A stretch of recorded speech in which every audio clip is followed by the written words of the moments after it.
ಮದನ ಶಿವಲಿಂಗ ದೇವರ ಪವಿತ್ರ ಭೂಮಿ ಎಂದು ಕರೆಯಲ್ಪಡುವ ಪ್ರಾಚೀನ ಕೇರಳ ರಾಜ್ಯದಲ್ಲಿ ಪರಮೇಶ್ವರನಿಗೆ 108 ಶಿವಾಲಯಗಳನ್ನು ನಿರ್ಮಿಸಲಾಗಿದೆ. ಈ ಪ್ರಾಚೀನ 108 ಉತ್ತರ ಕೇರಳದ ಮಲಬಾರ್ ಪ್ರದೇಶದ ಥಳಿಪರಂಬ ಪಟ್ಟಣದಲ್ಲಿರುವ ಶ್ರೀ ರಾಜರಾಜೇಶ್ವರ ಕ್ಷೇತ್ರವು ಶಿವ ದೇವಾಲಯಗಳಲ್ಲಿ ಒಂದಾಗಿದೆ.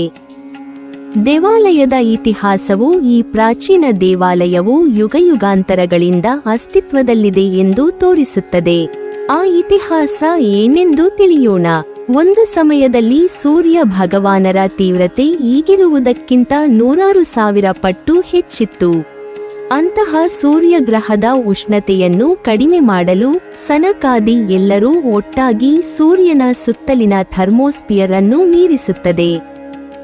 ಆಗ ರಾಜು ಚಿನ್ನದ ಬಟ್ಟಲನ್ನು ಪಡೆದು ಅಮೃತದಿಂದ 3 ಶಿವಲಿಂಗಗಳನ್ನು ಸಿದ್ಧಪಡಿಸಿ ಬ್ರಹ್ಮನಿಗೆ ಅರ್ಪಿಸಿದನು ಮತ್ತು ಬ್ರಹ್ಮನು ಆ ಶಿವಲಿಂಗಗಳನ್ನು ಪಾರ್ವತಿ ದೇವಿಗೆ ನೀಡಿದನು.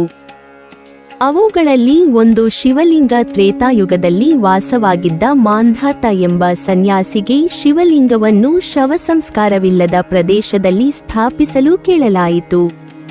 ಪಾರ್ವತಿ ಆದೇಶಿಸಿದರು.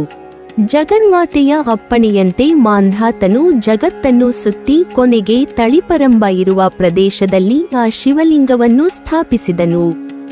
ಕಾಲಾನಂತರದಲ್ಲಿ ಶಿವಲಿಂಗವು ನೆಲದಲ್ಲಿ ಮುಳುಗಿತು. ಆದಾಗ್ಯೂ ಸುತ್ತಮುತ್ತಲಿನ ಪ್ರದೇಶವು ದೈವಿಕ ಕಂಪನಗಳಿಂದ ತುಂಬಿದೆ. ದೇವರ ಮಹಿಮೆಗಳಿಗೆ ಮೆಚ್ಚಿದರು. ಆಗ ಮಾಂಧಾತ ಮುನಿಯ ಮಗ ಪರಮಶಿವನ ಮುಚುಕುಂದನನ್ನು ಕುರಿತು ಅವರು ಕಠಿಣ ತಪಸ್ಸು ಮಾಡಿದರು. ದ್ವಾಪರ ಯುಗದಲ್ಲಿ ಅವರು 2ನೇ ಲಿಂಗವನ್ನು ಪಡೆದರು. ಅದನ್ನು ಕೂಡ ಅದೇ ಪ್ರದೇಶದಲ್ಲಿ ಪ್ರತಿಷ್ಠಾಪಿಸಿ ಪೂಜಿಸಿದರು.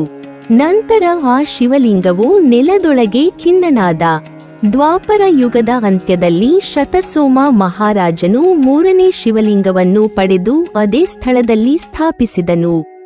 ಆ ಶಿವಲಿಂಗವು ನೆಲಕ್ಕುರುಳಿತು.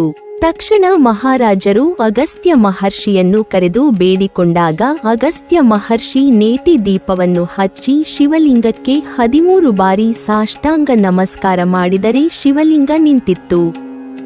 ಇದು ಸೂರ್ಯನ ವೃತ್ತವನ್ನು ಆವರಿಸಿ ಮಾಡಿದ ಶಿವಲಿಂಗವಾಗಿರುವುದರಿಂದ ಈ ಶಿವಲಿಂಗ ಮೂರ್ತಿಯನ್ನು ಜ್ಯೋತಿರ್ಲಿಂಗ ಎಂದು ಪೂಜಿಸಲಾಗುತ್ತದೆ.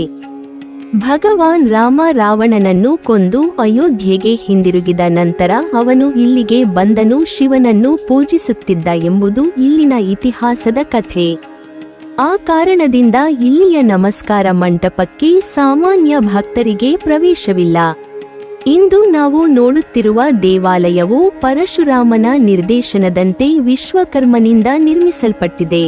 ದೇವಾಲಯದ ನಿರ್ಮಾಣ ಮುಗಿದಾಗ ಶಿವಲಿಂಗಕ್ಕೆ ಅಗಸ್ತ್ಯ ಮಹರ್ಷಿ ಅಭಿಷೇಕ ನೆರವೇರಿಸಿ ನೇಟಿ ದೀಪ ಬೆಳಗಿಸಿದರು. ಇಂದಿಗೂ ಆ ಋಷಿ ಬೆಳಗಿದ ದೀಪವು ತನ್ನ ಪ್ರಖರ ಬೆಳಕಿನಿಂದ ಭಕ್ತರನ್ನು ಅನುಗ್ರಹಿಸುತ್ತಲೇ ಇದೆ. ಆದ್ದರಿಂದ ಈ ದೇವಾಲಯದಲ್ಲಿ ನೇತಿ ದೀಪಾರಾಧನೆ ವಿಶೇಷವಾಗಿದೆ. ನೀವಿನ್ನೂ ನಮ್ಮ ಚಾನೆಲ್ ಅನ್ನು ಸಬ್ಸ್ಕ್ರೈಬ್ ಮಾಡಿಲ್ವಾ? ಹಾಗಾದರೆ ಈ ಕೂಡಲೇ ನಮ್ಮ ಇತಿಹಾಸ ದರ್ಶನ ಚಾನೆಲ್ ಅನ್ನು ಸಬ್ಸ್ಕ್ರೈಬ್ ಮಾಡಿ ಮತ್ತು ಪಕ್ಕದಲ್ಲಿರುವ ಬೆಲ್ ಐಕಾನ್ ಅನ್ನು ಪ್ರೆಸ್ ಮಾಡಿದರೆ ನಮ್ಮ ಹೊಸ ವಿಡಿಯೋಗಳನ್ನು ನೋಡಬಹುದು.